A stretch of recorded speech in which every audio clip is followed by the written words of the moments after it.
Friends, ఈ Kerala trip plan చేసుకున్న తర్వాత విజయవాడ నుండి అలువా రీచ్ అయ్యి అలువా నుండి మున్నార్కి వెళ్ళడానికి కొచ్చిలో Paradise Holidays Karunyam Tours and Travels లో ఏసీ మినీ బస్ అయితే బుక్ చేసుకున్నాం. అలువా నుండి మున్నార్కి వెళ్లిన తర్వాత ఎట్వుడ్ రిసార్ట్ లో 2 days స్టే చేసాం. ఈ ఎట్వుడ్ రిసార్ట్ లో రూమ్స్ ఫెసిలిటీస్ ఎలా ఉంటాయనేది వీడియో చేశాను. ఒకవేళ మీరు చూడని వాళ్ళు ఉంటే రిలేటెడ్ వీడియో దగ్గర అయితే లింక్ పెట్టాను, తప్పకుండా వాచ్ చేయండి. ఇంతకీ చెప్పలేదు కదా ఎక్కడికి వెళ్తున్నామో. మున్నార్లో కొన్ని ప్లేసెస్ విజిట్ చేయడానికి వెళ్తున్నాము. మా ఫస్ట్ విజిటింగ్ ప్లేస్ ఏంటంటే Anamudi peak point and Eravikulam national park. Final గా బస్ అయితే ఎక్కేసాము, ఇంకా స్టార్ట్ అయిపోయింది. ఎర్నాకులంలో హైయెస్ట్ పీక్ 8,842 feet కి వెళ్లాలంటే ఈ ఎర్నాకులంలో టికెట్ కొనుక్కున్న తర్వాత అక్కడ స్టాఫ్ మినీ బస్ లో ఎరావికులం నేషనల్ పార్క్ కి అయితే తీసుకువెళ్తారు. అక్కడ నుండి అన్నాముడి పీక్ పాయింట్ కి మనం నడుచుకుంటూ వెళ్ళాలి. ఈ కేరళలో ఎరావికులం నేషనల్ పార్క్ లొకేషన్ ఎక్కడంటే మున్నార్లో ఉడుమల్పేట్ రోడ్ కనాన్ దేవన్ హిల్స్ దగ్గర ఉంటుంది. మీకు ఇంకా క్లియర్ గా అడ్రస్ కావాలనుకుంటే గూగుల్లో సెర్చ్ చేయండి. ఎర్నాకులంకి అయితే వచ్చేసాము. ఇక్కడ మనం టికెట్ కొనుక్కోవాలి. ఇక్కడ రిజర్వేషన్ కౌంటర్ మార్నింగ్ 9 నుంచి ఆఫ్టర్నూన్ 3 వరకు ఉంటుంది. ఇక్కడ టికెట్ ప్రైజెస్ ఎలా ఉన్నాయంటే ఇండియన్ అడల్ట్స్ కి అయితే 30 రూపీస్, ఇండియన్ చిల్డ్రన్ కి అయితే 5 to 12 years వాళ్ళకి 15 రూపీస్, అలాగే ఫారినర్స్ అడల్ట్స్ కి అయితే 335 రూపీస్, అలాగే ఆర్డినరీ కెమెరాకి అయితే 50 రూపీస్, వీడియో కెమెరాకి అయితే 350 రూపీస్ ఛార్జ్ చేస్తున్నారు. మనం తీసుకునే టికెట్ తో పాటు అంటే 30 రూపీస్ టికెట్ తో పాటు యూజర్ ఎమ్యూనిటీ ఫీ అంటే ఫెసిలిటీస్ కోసం ఛార్జ్ చేస్తున్నారు. ఏమేమంటే vehicle parking, safari bus, first aid station, toilets, visitor luggage, coffee shop, అలాగే restaurant, medical plants, garden maintenance, Nilgiri tahr, visitor insurance fee కూడా ఇందులోనే ఛార్జ్ చేస్తున్నారు. సో వీటన్నిటికీ కలిపి 170 రూపీస్ యాడ్ చేస్తున్నారు. అంటే టోటల్ గా పర్ హెడ్ 200 రూపీస్ ఛార్జ్ చేస్తున్నారండి. 2 ఆర్డినరీ కెమెరాస్ కోసం ఒక 100 రూపీస్ ఛార్జ్ చేశారు. మేమైతే 21 మెంబర్స్ వెళ్ళాం కాబట్టి మాకు టోటల్ గా 4,300 రూపీస్ ఛార్జ్ చేశారు. ఇక్కడ ఇంతమంది ఉన్నారేంటనుకుంటున్నారా? మాలాగా టికెట్ తీసుకుని లైన్ లో నుంచున్నారు బస్ కోసం. మేము టికెట్ తీసుకున్న తర్వాత లైన్ లో నుంచుని బస్ కోసం వెయిట్ చేయటమే మాకు 2 hours అయిపోయింది. ఇక్కడే మనోళ్ళు కొంతమంది కింద కూడా వెయిట్ చేస్తున్నారు. అందరూ లైన్ లో నుంచోటం ఎందుకని చెప్పి. ఈ లైన్ లో 2 hours నిలబడి వెళ్లాలంటే చాలా కష్టం కదా. మనకి రైట్ సైడ్ లోనే కొన్ని ఫుడ్ ఐటమ్స్ సేల్ చేస్తున్నారు. 2 hours నుంచి ఇట్లాగే నుంచున్నాము లైన్ లో. ఎంత కష్టమైనా సరే Anamudi peak point Eravikulam national park visit చేయాలని ఫిక్స్ అయిపోయాం.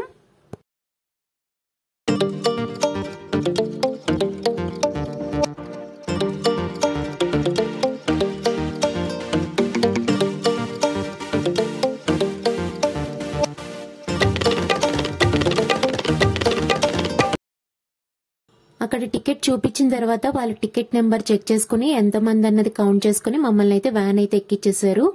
మేమైతే స్టార్ట్ అయిపోయామండి. బస్సులో నుండి చూస్తున్నప్పుడు అక్కడ మనకి బ్యూటిఫుల్ ప్లాంట్స్, ట్రీస్, లొకేషన్ అయితే అదిరిపోయిందండి.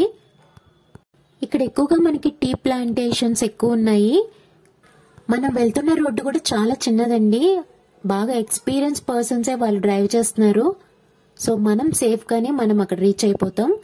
ఇక్కడ మనం చూసినట్లయితే భయంగా అనిపిస్తుంది. ఎందుకంటే కొండ మీదకి వెళ్లే కొద్దీ కింద లోయలాగా కనిపిస్తుంది. సో వ్యూ చూడంగానే మనం అన్ని మర్చిపోతాము. ఇక్కడే ఉండి కొంతమంది ఈ గార్డెన్ అంతా మెయింటైన్ చేస్తున్నారు. ఇంత బాగా మెయింటైన్ చేస్తున్నారంటే చాలా గ్రేట్. చూడండి, ఇక్కడ కొన్ని హౌసెస్ కనిపిస్తున్నాయి కదా, కొంతమంది అక్కడ స్టే చేస్తున్నారు. నైట్ టైం అవ్వగానే ఎంతో చలిగా ఉంటది. మరి ఇంత చలిలో కూడా వాళ్ళు ఉండి ఈ గార్డెన్ అంతా మెయింటైన్ చేస్తున్నారంటే చాలా గ్రేట్ అండి.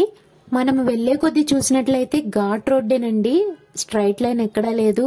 ఎందుకంటే మనం వెళ్తున్న కొద్దీ మనకి లోయలు, ప్లాంట్స్ అవన్నీ కనిపిస్తా ఉంటున్నాయి. ఈ వీడియోని స్కిప్ చేయకుండా లాస్ట్ వరకు చూడండి. మేము వెళ్లే దారి కూడా మేము వీడియో తీసాము. ఎందుకంటే ఈ వ్యూ అనేది ఎవరు మిస్ కాకుండా చూడాలని చెప్పేసి. ఇక్కడ ఎంత క్లీన్ అండ్ గ్రీన్ గా ఉందంటే మనం బస్ ఎక్కేటప్పుడు మనకి చెప్తారు ఎక్కడ ఫుడ్ ఐటమ్స్ పడేయకూడదు అని చెప్పేసి. సో ఫుడ్ ఐటమ్స్ అనేది వాళ్ళు బస్ లోకి అయితే అలౌ చేయరు. ఎర్నాకులంలో టికెట్ తీసుకున్నాం కదా, అక్కడ నుండి ఎరావికులం నేషనల్ పార్క్ మధ్య వ్యూ అండి ఇది. ఈ వ్యూ అంతా ఎంజాయ్ చేస్తూ మనం ఎరావికులం నేషనల్ పార్క్ కి అయితే వెళ్ళిపోతున్నాం. మనం కరెక్ట్ గా ఎరావికులం నేషనల్ పార్క్ కి రీచ్ అయ్యేసరికి 20 to 25 minutes టైం పట్టింది. ఈలోగా మనం ఈ వ్యూ చూసుకుంటూ వెళ్తున్నాం కాబట్టి మాకు టైం కూడా తెలియలేదు.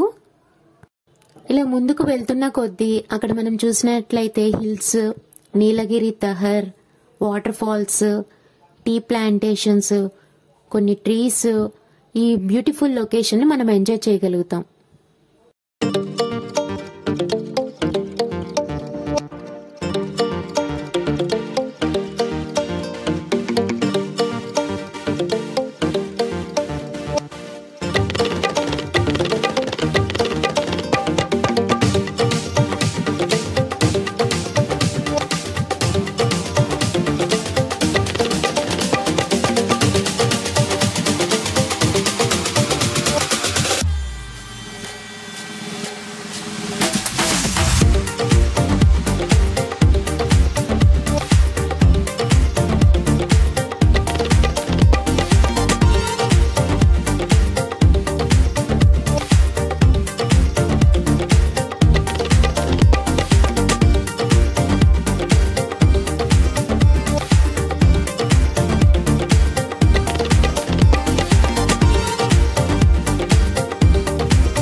ఫైనల్ గా ఎరావికులం నేషనల్ పార్క్ కి అయితే వచ్చేసాము.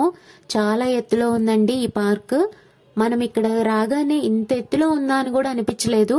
సో మనం పైన వ్యూ చూడంగానే మేఘాలు గాని మంచు గాని చాలా క్లియర్ గా కనిపిస్తుంది. ఇక్కడ మనం చూసినట్లయితే కేఫ్స్ కానీ రెస్టారెంట్స్ కానీ ఉన్నాయి. మనకి నచ్చిన ఫుడ్ ఐటమ్ చూస్ చేసుకుని సర్వ్ చేయటమే. కొంతమంది అన్నముడి పీక్ పాయింట్ కి రాలేని వాళ్ళు ఉంటే ఇక్కడ ఉండొచ్చు. ఇక్కడి నుంచి వెళ్ళాలంటే మనం నడుచుకుంటూ వెళ్ళాలి. ఒకవేళ నడవలేను కానీ చూడాలి అనుకున్న వాళ్ళకి స్మాల్ జీప్స్ ఉంటాయి. ఎరావికులం నేషనల్ పార్క్ వాళ్ళయే. పర్ హెడ్ 100 రూపీస్ ఛార్జ్ చేస్తారు.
ఈ ఎరావికులం నేషనల్ పార్క్ లో ఎక్కువగా యానిమల్స్ నే ఎక్స్పెక్ట్ చేయకూడదు. మాకు కనిపించిందల్లా ఈ నీలగిరి తహర్. ఈ నీలగిరి తహరే బాగా హడావడి చేస్తుంది. నేనైతే పార్ట్ 2 వీడియోలో నేను అప్లోడ్ చేస్తాను. మిస్ కాకుండా వాచ్ చేయండి.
10 minutes కూర్చుని వ్యూ అంతా ఎంజాయ్ చేసిన తర్వాత పీక్ పాయింట్ కి వెళ్ళాలనుకుంటే ఇక్కడ ఏమన్నా తినేసి వెళ్దామని చెప్పేసి అక్కడ మేము రిఫ్రెష్మెంట్స్ కేఫ్ కి అయితే వెళ్ళిపోయాము. ప్రైజెస్ కూడా చాలా రీజనబుల్ గానే ఉన్నాయి. మేము తీసుకున్న మార్బుల్ కేక్ అయితే 40 రూపీస్.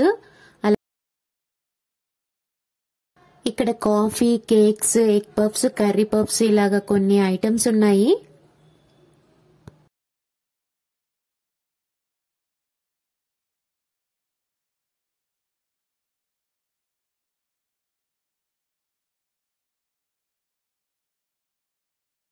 ఇక్కడ ఫుడ్ తినటం కంప్లీట్ అయిపోయిన తర్వాత మేము అన్నామొడి పీక్ పాయింట్ కి అయితే వెళ్ళిపోతున్నాము. సో అది నేను నెక్స్ట్ వీడియోలో అప్లోడ్ చేస్తాను. ఈ వీడియోని మీరు ఎక్కడ స్కిప్ చేయకుండా లాస్ట్ వరకు చూసినందుకు థ్యాంక్ యూ సో మచ్. ఇలాంటి మరిన్ని అప్డేట్స్ కోసం మా ఛానల్ ఇప్పుడే సబ్స్క్రైబ్ చేసుకోండి. ఈ వీడియో కనుక మీకు నచ్చినట్లయితే లైక్ చేయండి. Thank you so much.